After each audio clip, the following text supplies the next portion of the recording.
मेरे दोस्तों और अजीज मित्रों, स्वागत है आपका हमारे चैनल सिद्धांत बिल्थरे एसबी में। हम लोग हिंदी पेडागॉजी को कंटिन्यू कर रहे थे और पहला टॉपिक जो हम लेके चल रहे थे अधिगम और अर्जन, तो उसके हमने 2 पार्ट कंप्लीट कर लिए हैं, यानी कि हमने उसकी 2 क्लास कंप्लीट कर ली हैं और ये तीसरी क्लास है। इस क्लास में हम इस टॉपिक को टोटली फिनिश कर लेंगे और कोई भी प्रश्न ऐसा नहीं होगा जो आपके एग्जाम में बाहर हो जाए। एग्जाम में बाहर की बातें नहीं की जाएंगी इन 3 क्लास से, इतना आप विश्वास रखिए। बाकी सीटेट एक ऐसा एग्जाम है जिसको आसानी से क्रैक किया जा सकता है। 82 नंबर और 90 नंबर लेना ये तो बहुत आसान सी बात है, और मैं तो ये कहता हूँ कि थोड़ी सी यदि आप मेहनत करते हैं तो 125 से 130 नंबर भी लिए जा सकते हैं, क्योंकि ये एग्ज़ाम जो है ये पुराने वर्षों में जो प्रश्न पूछे गए हैं वैसे ही प्रश्न बार बार पूछता है और कहीं बाहर की बातें नहीं करता। आउट ऑफ सिलेबस बहुत कम आता है। चीज़ें फिक्स हैं कि हम ये पूछेंगे, उन्होंने बता दिया तो वो वही पूछेंगे। ये एक एग्ज़ाम की खासियत है। तो मैंने आपको बताया था कि सिलेबस के अकॉर्डिंग पढ़ाई करें। यदि कोई सिलेबस से बाहर की बातें कर रहा है तो वहाँ से बिल्कुल हट जाइए, और सिलेबस आपको याद होना चाहिए ताकि कोई आपको यदि सिलेबस की बाहर की बातें बताता है तो आप उनको ग्रहण ना करें। सिर्फ वही पढ़ें जो आपके सिलेबस में है, क्योंकि सीटेट पूछता भी वही है, एक प्रोफेशनल बोर्ड है और वो पूछता भी वही है जो आपके सिलेबस में उसने दिया है। सिलेबस से बाहर की बातें वो कभी नहीं करता है और हो सकता है आगे भी ना करे, क्योंकि पिछले 10 साल से उसने सिलेबस से बाहर की बातें नहीं की हैं। और मैं तो ये कहता हूँ 145 क्वेश्चन, 145 148 क्वेश्चन वो सिलेबस में ही पूछता है। हो सकता है 1-2 क्वेश्चन वो नए बना दे, लेकिन ज़्यादातर क्वेश्चन 97-98% क्वेश्चन वो यहीं से पूछता है। तो आपको ज़्यादा तनाव लेने की ज़रूरत नहीं है। आपकी ये हिंदी पेडागॉजी में 8-10 दिन में 7-8 दिन में ख़त्म कर दूंगा। इसके बाद जो बोलते हैं कि संस्कृत की पेडागॉजी का सर अलग से पढ़ाएंगे, तो मैं उनको एक बार और बता देना चाहता हूँ कि संस्कृत की पेडागॉजी, ये हिंदी पेडागॉजी जो है यही थ्योरी आपको पढ़ना है। संस्कृत की पेडागॉजी के लिए अलग से कोई क्लास नहीं लेना है, कोई थ्योरी अलग से नहीं पढ़ाई जाएगी, यही थ्योरी पढ़ना है संस्कृत की पेडागॉजी के लिए भी। हाँ, कुछ संस्कृत की विधियाँ हैं जो आपको अलग पढ़ाई जाएंगी, और बाकी क्वेश्चन जो आपको प्रैक्टिस करने हैं वो संस्कृत में प्रैक्टिस करने हैं, लेकिन जो थ्योरी पढ़नी है वो यही थ्योरी पढ़नी है जो आप हिंदी पेडागॉजी के लिए पढ़ रहे हैं। तो एक तीर से 2 निशाने वाली बात हो गई। तो ये थ्योरी पढ़ने से आपकी हिंदी पेडागॉजी भी बनेगी और आपकी संस्कृत पेडागॉजी भी बनेगी। तो एक तीर से 2 निशाने। बस करना क्या है कि ये जो प्रश्न आप ऑब्जेक्टिव सॉल्व करेंगे वो हिंदी में आएंगे और वहाँ संस्कृत में आएंगी। तो प्रश्न बस सॉल्व करना है आपको संस्कृत में, लेकिन थ्योरी यही पढ़ना है दोनों के लिए, हिंदी के शिक्षा शास्त्र के लिए और संस्कृत के शिक्षा शास्त्र के लिए। तो सबसे पहले तो मैं बता दूं कि आज इस आखिरी क्लास में, फर्स्ट टॉपिक की आखिरी क्लास है, उसमें हम क्या क्या पढ़ेंगे और हम क्या क्या अच्छे से डिस्कस करेंगे।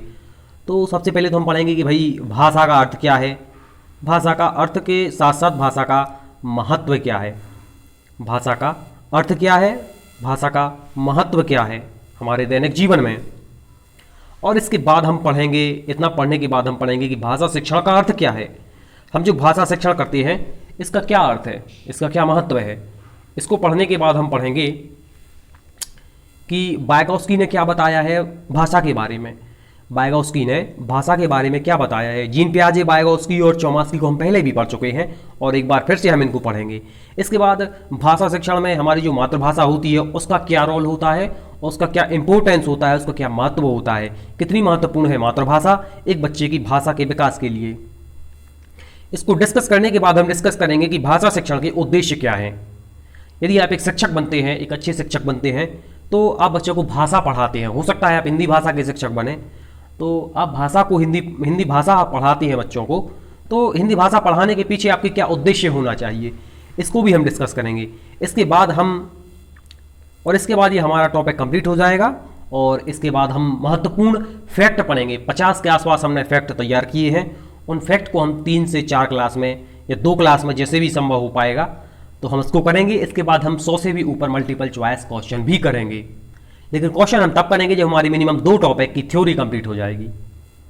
तो बेहतरीन तैयारी के साथ आप हमारे साथ जुड़े रहें और हम बहुत अच्छी तैयारी करेंगे और आपका एग्ज़ाम क्लियर होगा। तो यदि आपने हमारे चैनल को सब्सक्राइब ना किया हो तो प्लीज़ हमारे चैनल को एक बार सब्सक्राइब कर दें और लाइक कर दें और एक बार शेयर ज़रूर कर दें। एक फ्रेंड को शेयर ज़रूर कर दें, ये शेयर करना ज़रूरी है। तो अब हम स्टार्ट करते हैं अपनी क्लास को कि भाषा शिक्षण का अर्थ क्या है और भाषा शिक्षण का महत्व क्या है। अब हम इसको जानेंगे कि ये जो हम भाषा शिक्षण करते हैं, हम लैंग्वेज की जो टीचिंग करते हैं, जो हम पढ़ाते हैं भाषा को, उसका क्या अर्थ है और क्या उसका महत्व है, हम क्यों सिखाते हैं बच्चों को भाषा, उससे क्या महत्व है। तो भाषा शिक्षण वह प्रक्रिया है, भाषा शिक्षण वह प्रक्रिया है अथवा वह माध्यम है जिसमें इस बात पर बल दिया जाता है या इस बात पर जोर दिया जाता है, एम्फेसाइज किया जाता है कि बच्चा पढ़ना लिखना कैसे सीखता है। भाषा में इस बात पर जोर दिया जाता है कि बच्चा पढ़ना और लिखना ये कैसे सीखता है। इसके बाद किसी बच्चे को पढ़ना लिखना किस प्रकार सिखाया जाए, ये भी भाषा हमें बताती है कि किसी बच्चे को पढ़ना लिखना कैसे सिखाया जाए ताकि वह भाषा का समझ के साथ विकास कर सके और साथ ही बच्चे की भाषा को समाज की व्यवस्था के अनुरूप ढालने के लिए भी भाषा शिक्षण की आवश्यकता होती है। इसका अर्थ क्या है? इसका अर्थ ये है कि भाषा शिक्षण हमें बताती है कि बच्चा कैसे पढ़ना लिखना सीखता है और उसको हमें कैसे पढ़ना लिखना सिखाना है और वह भाषा का समझ के साथ विकास कर सके। इसका अर्थ क्या है कि वह भाषा का समझ के साथ विकास कर सके।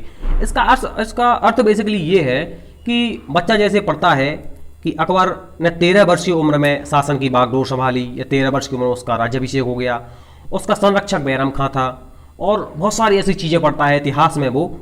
तो ये चीज़ें सिर्फ वो पढ़े ना, उसको समझ में भी आना चाहिए कि संरक्षक क्या होता है, उसका संरक्षक कौन है जो उसको संरक्षण दे, जो उसकी हिफाजत करे। और 13 वर्ष की उम्र में वास्तविकता में क्या वो अकबर ने अच्छा शासन किया या एक्चुअल में वो सही उम्र होती है शासन करने की? एक राजा बना दिया गया था उसको 13 वर्ष की उम्र में।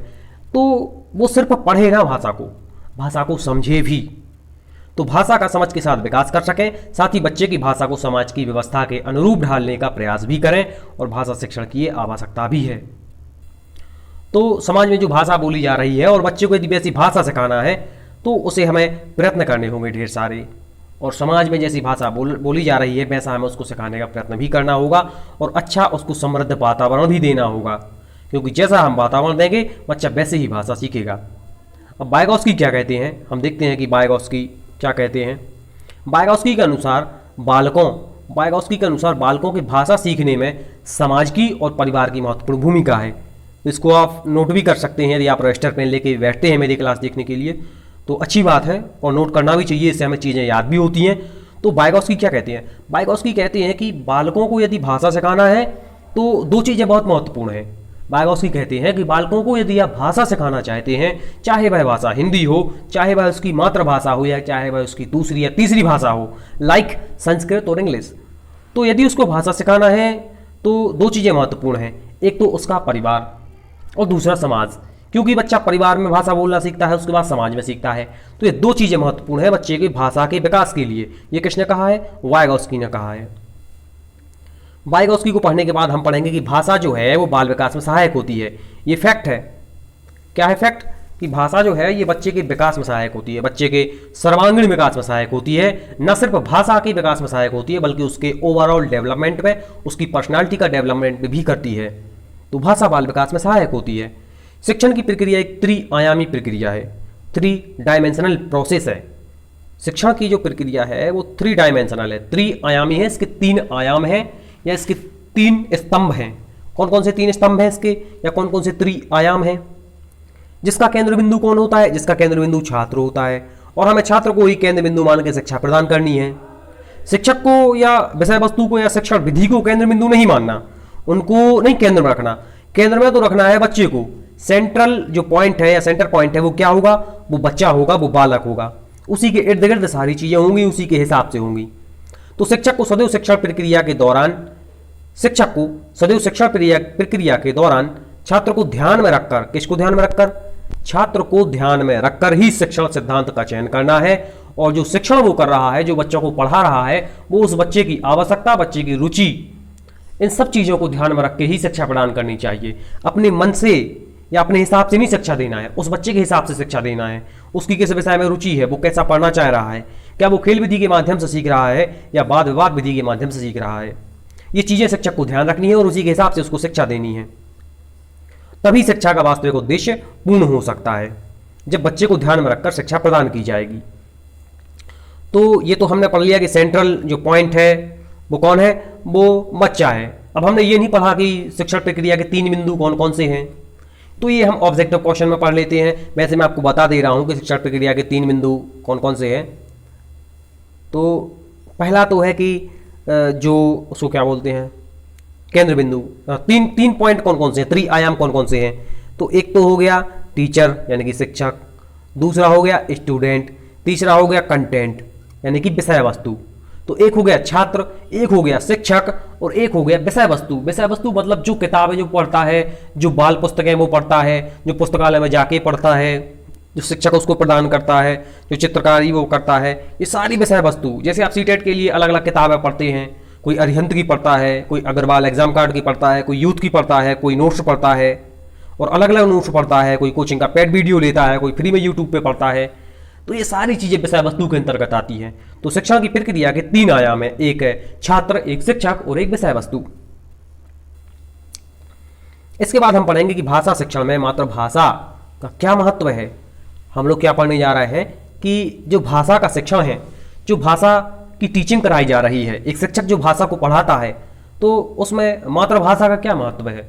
जैसे यदि हम भारतीय नहीं, भारत में भी अलग अलग मातृभाषाएं हैं, अलग अलग राज्य की हैं। जैसे यदि आप गुजरात में रहते हैं तो आपकी मातृभाषा गुजराती है, वहाँ आप गुजराती बोलेंगे। यदि आप महाराष्ट्र में रहते हैं तो आप मराठी बोलते हैं, मराठी आपकी मातृभाषा है।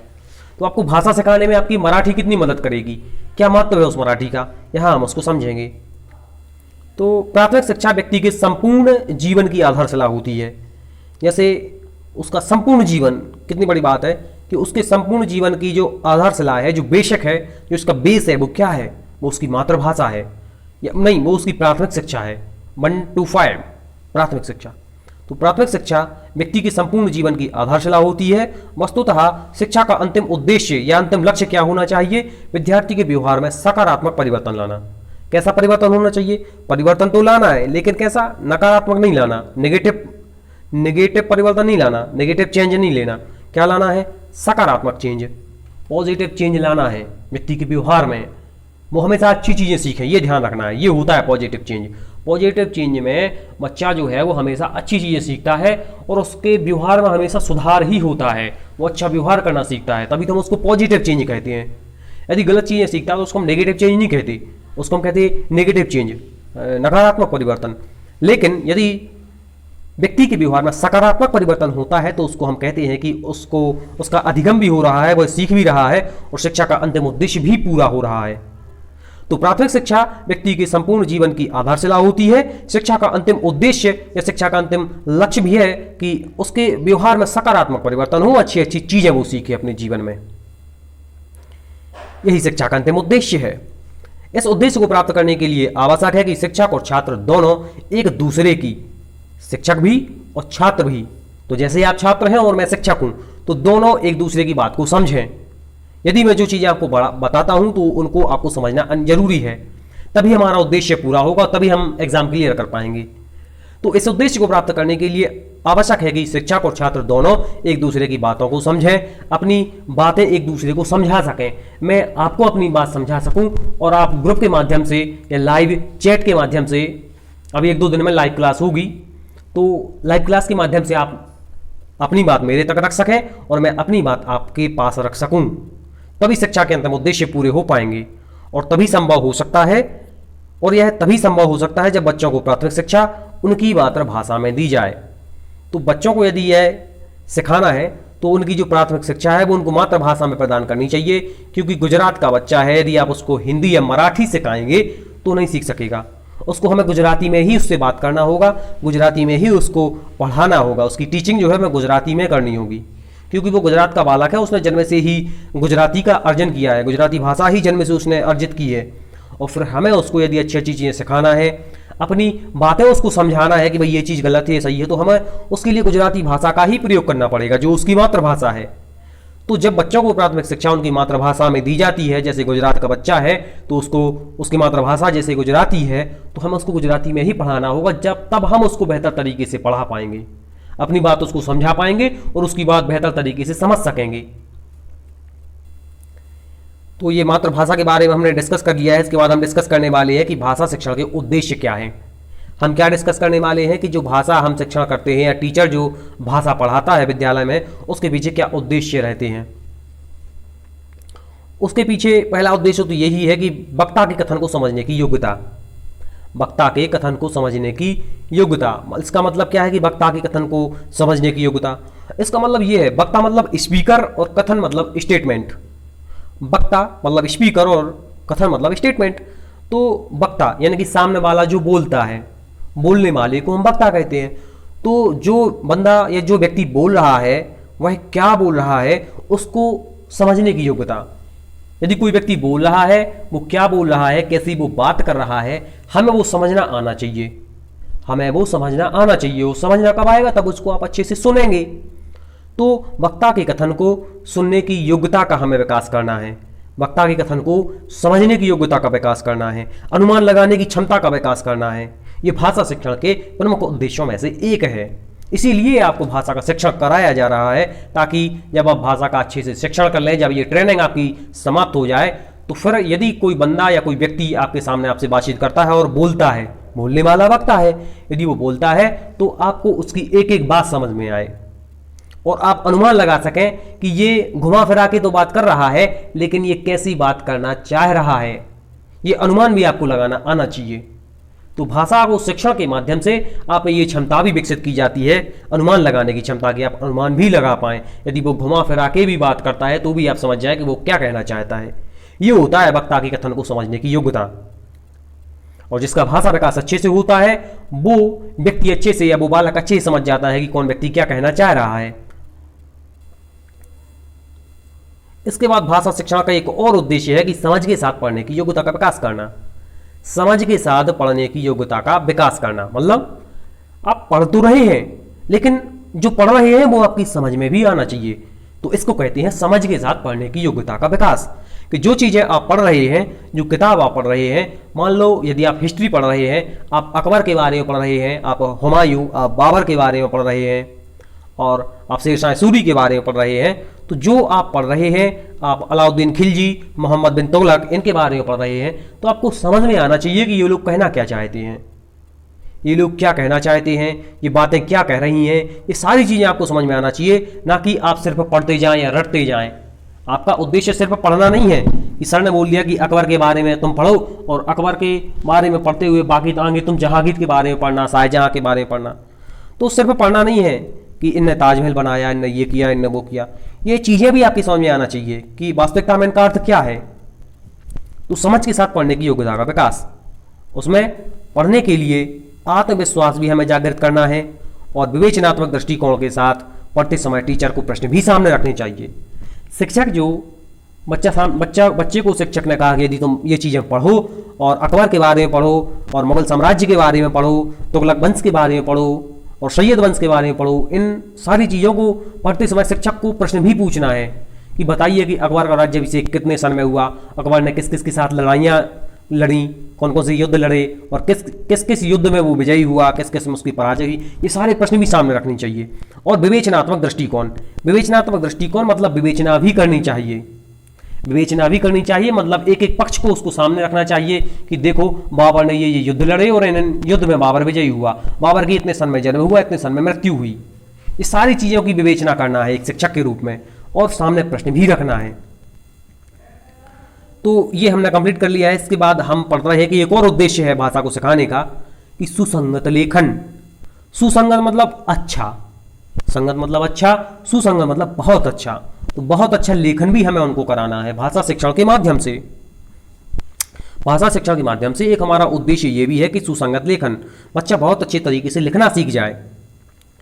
तो ये तो आपको पता ही होगा कि लेखन एक यांत्रिक कौशल नहीं है। यांत्रिक मतलब मशीनी प्रक्रिया को यांत्रिक कहते हैं। तो लेखन एक मशीनी प्रक्रिया नहीं है या एक यांत्रिक कौशल नहीं है। इसको प्रैक्टिस करके ही इस पे विजय पाई जा सकती है। यदि आपकी हैंड राइटिंग बहुत अच्छी नहीं आती है तो आप बार बार लिखने का प्रयास कीजिए। आप कई पेज भरिए एक दिन में, 5-5 पेज लिखिए एक दिन में, या 5 नहीं लिख पाते तो 2 लिखिए। लेकिन जितना ज़्यादा पेज लिखेंगे, हो सकता है आप एक दिन में 10 पेज लिखें, 20 पेज लिखें, तो जितना ज़्यादा लिखेंगे, 1-2 साल 3 साल लिखेंगे या और भी ज़्यादा लिख सकते हैं, तो आपकी हैंड राइटिंग बहुत अच्छी हो जाएगी। तो लेखन एक यांत्रिक कौशल नहीं है। शिक्षार्थी को अपने विचार सहज एवं व्यवस्थित ढंग से प्रकट करने का आत्मविश्वास भी विकसित करना चाहिए। तो सुसंगत लेखन के साथ साथ विद्यार्थियों को अपने विचार व्यवस्थित ढंग से प्रकट करने का आत्मविश्वास विकसित करना चाहिए। ये नहीं करना चाहिए कि बालक जो है उसको ठीक से अपने विचार व्यक्त करना नहीं आता, शर्मीला बालक है और उसको डर लग रहा है या वो झिझक रहा है कि टीचर हमसे ये ना कह दे, दूसरे बच्चे हमारा मजाक ना उड़ाएं यदि मैं अच्छे से विचार व्यक्त ना कर पाऊँ या एक्सप्रेस ना कर पाऊँ या कोई बात ना मैं बता पाऊँ तो सब लोग मेरा मजाक ना उड़ाएं। ये उसको डर का माहौल नहीं शिक्षक को पैदा करना है, उसमें आत्मविश्वास विकसित करना है कि तुम्हें जो आता है तुम वही बोल दो। यदि भाई तुम्हें शर्म लग रही है बोलने में तो तुम यही बता दो कि तुम्हारा नाम क्या है, तुम कौन सी क्लास में पढ़ते हो और तुम्हारे घर का एड्रेस क्या है, तुम्हारे पिताजी का नाम क्या है, क्या करते हैं तुम्हारे पिताजी, तुम जीवन में क्या बनना चाहते हो। ये सारी चीज़ों के माध्यम से उसका आत्मविश्वास विकसित होगा और वो धीरे धीरे बोलना भी सीख जाएगा, उसकी झिझक भी समाप्त हो जाएगी, उसका डर भी निकल जाएगा उसके अंदर से। तो हमें ये भी करना है, उसका अच्छा लेखन भी कराना है और हमें वैज्ञानिक अध्ययन, भाषा का वैज्ञानिक अध्ययन, भाषा की कक्षा में विभिन्न तकनीकियाँ अपनाई जानी चाहिए। इसका अर्थ ये हुआ कि हमें भाषा पढ़ाते समय ये ध्यान रखना है कि हमें उसमें नई नई टेक्नोलॉजी का प्रयोग करना है, शिक्षण की तकनीकियाँ, नई नई टेक्नोलॉजी का प्रयोग करना है।